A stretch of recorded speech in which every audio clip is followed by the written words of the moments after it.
কেউ যদি নিজেকে ইমাম মাহদি দাবি করে এবং মৃত্যুর আগেই নিজের কবরকে পবিত্র কাবা শরীফের আদলে তৈরি করে রাখে, তার ব্যাপারে স্থানীয় মুসলিমদের করণীয় কি?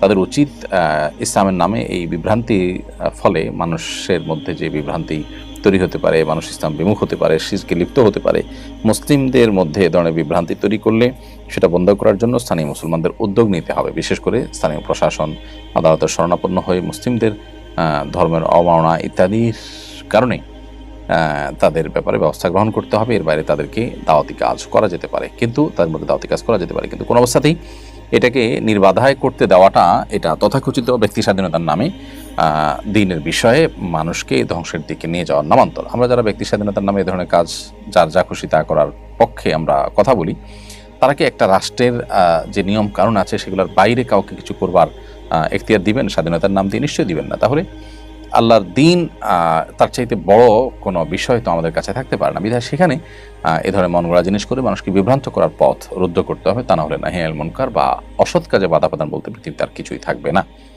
আরিফ আবির আপনি লিখেছেন, মৃত ব্যক্তিকে রাষ্ট্রীয় মর্যাদা দাফন করা কি ইসলাম সম্মত?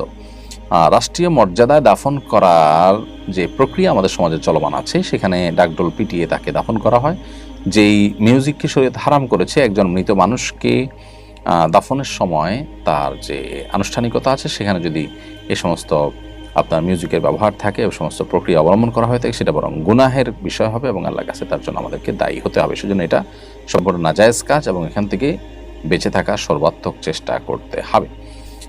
রাষ্ট্রীয় মর্যাদায় দাফনের নামে এই ধরনের গুনাহের কাজ হলে সেটা সেই মর্যাদা গ্রহণ করা থেকে বিরত থাকতে হবে আমাদের, যাতে কোনোভাবে তথাকথিত রাষ্ট্রীয় মর্যাদার নামে সামাজিক সম্মান নিতে গিয়ে অন্তত একটা মানুষের জীবনের শেষ মুহূর্তে গুনাহ করতে করতে তিনি যেন আল্লাহর সাথে সাক্ষাৎ না করেন। আমাদের দেশের কর্তা ব্যক্তিদের কর্তব্য তারা এ বিষয়ে নতুন কিছু চিন্তা করা, যে একজন মানুষকে সম্মান জানানো তার কোনো অবদানের কারণে সেটার জন্য কি প্রক্রিয়া হতে পারে, ওলামায়ে কেরামের সাথে তাদের আলোচনা করা দরকার। মুসলিম সংখ্যাগরিষ্ঠ দেশে এ ধরনের বিষয়গুলো আসলে কোনোভাবেই কিন্তু গ্রহণযোগ্য নয়। এরপরে প্রশ্ন করেছেন একজনে, মেয়েদের হস্তমৈথুন করার বিধান কি ছেলে মেয়েদের হস্তমৈথুনের বিধান কি একই?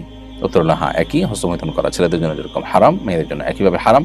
অতএব ছেলে মেয়ে নারী পুরুষ যে কেউ হস্তমৈথুন করুন না কেন তিনি গুনাহগার হিসাবে, কবিরা গুনাহগার হিসাবে বিবেচিত এবং জঘন্য শাস্তির মুখোমুখি হবেন। এজন্য এখান থেকে বেঁচে থাকতে হবে, কারণ আল্লাহ তাআলা কোরআনে কারীমে সূরা মুমিনুনের শুরুতে জান্নাতুল ফেরদাউসের অধিকারী হবেন যে সমস্ত মানুষেরা তাদের গুণের কথা বলতে গিয়ে আল্লাহ বলেছেন ওয়াল্লাযীনা হুম লিফুরুজিহিম হাফিজুন, যারা তাদের ইজ্জত সম্ভ্রমকে হেফাজত করে, ইল্লা আলা আজওয়াজিহিম আও মা মালাকাত আইমানুহুম ফাইন্নাহুম গায়রু মালুমিন।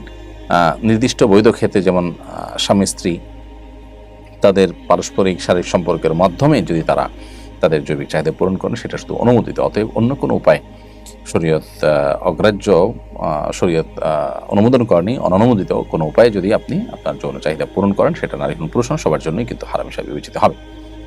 এরপরের প্রশ্ন হলো, আমি একজন কলেজ শিক্ষার্থী, আমি নবীজির জীবন সম্পর্কে জানতে চাই, কোন সিরাত গ্রন্থটা পড়তে পরামর্শ দিবেন? আপনাকে আগে সিদ্ধান্ত নিতে হবে যে আপনি আসলে সিরাত গ্রন্থ পড়ে আপনি কি জানতে চান।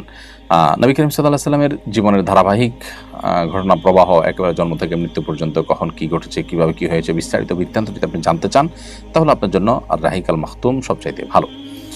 আর যদি নবী করিম সাল্লাল্লাহু আলাইহি ওয়াসাল্লামের জীবনে মহানুভবতা, তার দয়া মায়া এই দিকটাকে আপনার সামনে রেখে তার জীবনে জানতে চান, তার প্রতি ভালোবাসা বৃদ্ধি করবার প্রয়োজনে, তাহলে আপনি সৈয়দ আবুল হাসান আলী নদভী রহমতুল্লাহ আলাইহি নবী রহমত বইটা পড়তে পারেন। সুন্দর অনুবাদ হয়েছে এবং এটা তুলনামূলকভাবে সহজপাঠ্য এবং মাঝারি সাইজের বই, এবং অল্প বয়সী মানুষের জন্য এটা কলেজ শিক্ষার্থী হিসাবে এই বইটা বেশ উপযোগী। এরকম আরও অনেকগুলো বই বাজারে আছে, আপনি আপনার নিড অনুযায়ী কি সিরাতের আপনি আসলে কী ধরনের বই পড়তে চাচ্ছেন, আপনি যদি আরও ডিটেইল জানতে চান তাহলে কয়েক ভলিউমে যে সিরাত আছে সেই সিরাত গ্রন্থগুলো আপনাকে পড়তে হবে।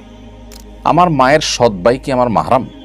উত্তর হলো হ্যাঁ, আপনার মায়ের ভাই তিনি যে কোনো দিক থেকে ভাই হোক না কেন, অর্থাৎ আপনার মায়ের বাবার দিক থেকে ভাই, অর্থাৎ আপনার নানা যিনি তার অন্য ঘরের সন্তান সেদিক থেকে ভাই, কিংবা আপনার মায়ের নানি, আপনার মায়ের মা আপনার নানি তার আগের ঘরের বা পরের ঘরের অন্য ঘরের কোনো সন্তান সেদিক থেকে ভাই, এরকম ভাই যদি হয়ে থাকে, সৎ ভাই হয়ে থাকে, তাহলে তারাও কিন্তু আপনার মাহরাম, কারণ তারা আপনার মায়েরও মাহরাম এবং সেই সূত্রে আপনাদেরও মাহরাম হবে।